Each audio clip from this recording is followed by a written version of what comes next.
This is shots. Is it how does shots on? Is it Daily shots. daily Daily shots? shots. Daily shots. We've got Instagram, and there's a little surprise that they snuck in, and I didn't know about it. Jeff didn't know about it, and we're like, this is a pretty cool thing. I mean, look, they're still trying to catch up to TikTok, but Mhm. what do you think about this little cute surprise from Instagram? What do you think, buddy? Well, I think it's fantastic, actually. I'm going to give them a hell of a lot of credit because it just makes sharing my posts, your posts, everybody's listening posts easier. And then it's sharing it through what's become mainstream, which is QR codes. Well, very true. So, yeah, why don't you explain what it is and where they can find it? All right, here. For those of you watching and not listening to this, here's what we've got. It says Instagram just quietly, very quietly, by the way, added QR codes for posts. Now, I'm going to scroll down so I can show you what this looks like. You see the top right of whatever you just shot, the video or whatever it is.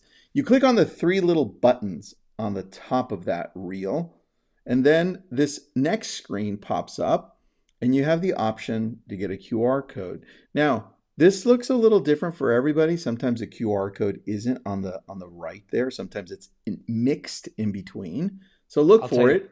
mine's above the delete button. It's actually the bottom button above delete. See, mine wasn't where this is pointing either. So that's cool. Yes. So, or like Jeff said there. And then on the far right, once you click on the QR code, that's what pops up. And that to me was impressive because I'm looking at this and look at this as I scroll over. It says, gives you the QR code that's specific to this video. And then it says post shared on June 12th by the name of the person. I thought that was impressive because now we can place that in different places. This is what I'm thinking, Jeff. I'm going to stop sharing really quick. This is what I'm thinking. If I just did a tour for this amazing home and I made it a reel, I can then place it into my pitch if I'm going on a listing presentation. I can then send that out to my past clients, my sphere, my current clients, anybody I want to by text. I can send it in a newsletter. All of a sudden, it becomes more powerful because people will have to scan it and be like, it takes you specifically to that video of that property or you doing an open house. Dude, that's pretty powerful. Indeed. Indeed. Yeah. I mean, and that's really the only way you're going to use this other than if you're live and I go to and pull it up, because if I just texted mine to you, but you can't scan a QR code when it was texted to you, you'd have to take a picture of it. So if you're at an event, I could be like, hey, scan my QR code. So anybody watching right now, go ahead, go on, scan it. Go on, scan it. Everyone watching. Oh, the good idea. Yeah, Scan it, go on. everybody, so you can see. There you go. Wait, move over a little bit to the right. I had a little bit of right there. All right, hold on. No, a little bit to the left. Wait, you're right. I don't even know. Now you've got glare on it, so point it downward. There you go. Oh, leave it there. All right, everybody, scan it. You've got 5 more seconds. 5, 4, 3, 2, 1. All right, there you go. Good. You're going to go see my latest reel. Yeah, man, I love it. And you know what? Let me pop open Instagram so we can just showcase how it looks. And I haven't tried this on the desktop. Have you tried it on desktop? Because I've only tried it on the I actual. never go on to Instagram on my desktop. Yeah, me either. Interesting. Let me see if it allows me to put it on embed, hide. No, it doesn't give me. No, interesting. Only happens on the phone. All right. So what do you think this for you and I? It's easy. We're presenting. We've got Yeah. amazing reels that have blown up. We could just highlight the people, could just snap it right and take a look. That's cool. And like I mentioned on a pitch or specific listings that you want to text out or put in newsletters, any other ideas that you could think of on how to use this? I think we covered them all. I think that's why this was a quiet update, because I actually do believe this is probably a very, very relevant tool for real estate agents, because what a great way to pick up followers, buyers, pull them into your funnel, because and honestly, I would be creative here, folks. I would be very creative with what you're sharing. Don't make it some boring walkthrough video.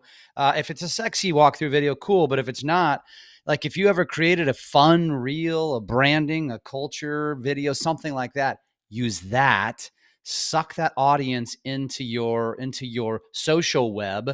And man, I mean, that's powerful. If I'm an agent, I'm thinking to myself right now, I'm going to go back to hosting open houses for other listings so I can just use this QR code to pull people into my web. Yeah, open house, you're there early, blast it out. You can blast it out to your specific clients. This is Yep. great, man. I like Yep. this. I think they should have done a bigger deal on the release, but it's Instagram. What do you expect? They like to screw things up. All right, what are we going to talk about tomorrow? Oh boy, are we ever. Latest headline that actually made me like swallow my tongue for a second. I don't know why I did that, but it made me nervous. Uh, the latest Senate hearing raises more questions about TikTok's future in the US. And I'm thinking to myself, bullshit, come on, stop it. Let's stop talking about this.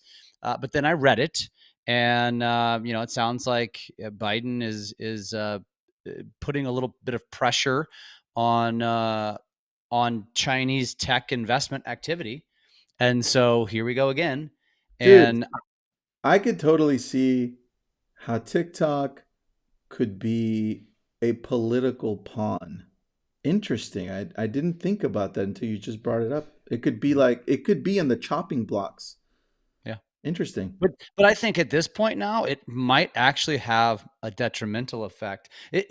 I think there's a good portion of our country that despises it, but I actually think now over the last couple of years since Trump's been in office, it's actually picked up so much traction that like a lot of people would actually be genuinely pissed if they didn't have TikTok. And so now here's the thing that we'll talk about tomorrow, though. This is why you have to have a strong strategy. And this is why you can't rely on one platform. And I think that's exactly what we're going to talk about tomorrow. And there's several angles to this. So Good point. tune Good in. point. Tune in. Oh, I just Googled something that you will want to know. How many, oh, you have to guess. How many US users are on TikTok as of August? So a month ago. What is the population of our country? Hold on. Jeez, now I have to look that up. Like like How 2 many billion? people? No, 2 I've got billion? like 350 million, I think. How many Oh, people that's it. in the US population? Oh, I'm 300, thinking world. 330 million as of 2020 in the US. Now, how many of those are on TikTok? 125. No. Guess one more time, one more time. It's lower. It's Um, lower. It's lower. 92. Whoa, okay, no, it's 80 million. 80 million US users. If they were to ban them, it would be 80 million. I mean, India, remember, India banned TikTok. So That's and it's still, Instagram exploded yeah. in India. I bet you they're the number one. Oh, yeah, dude. You know what? Let's do some research tomorrow. Tomorrow. This is fun. Yeah. Yeah. All right, We'll everyone. see you tomorrow. Oh, wait. Don't we supposed to? All right. All right. All right. All right. All right. All right, everybody.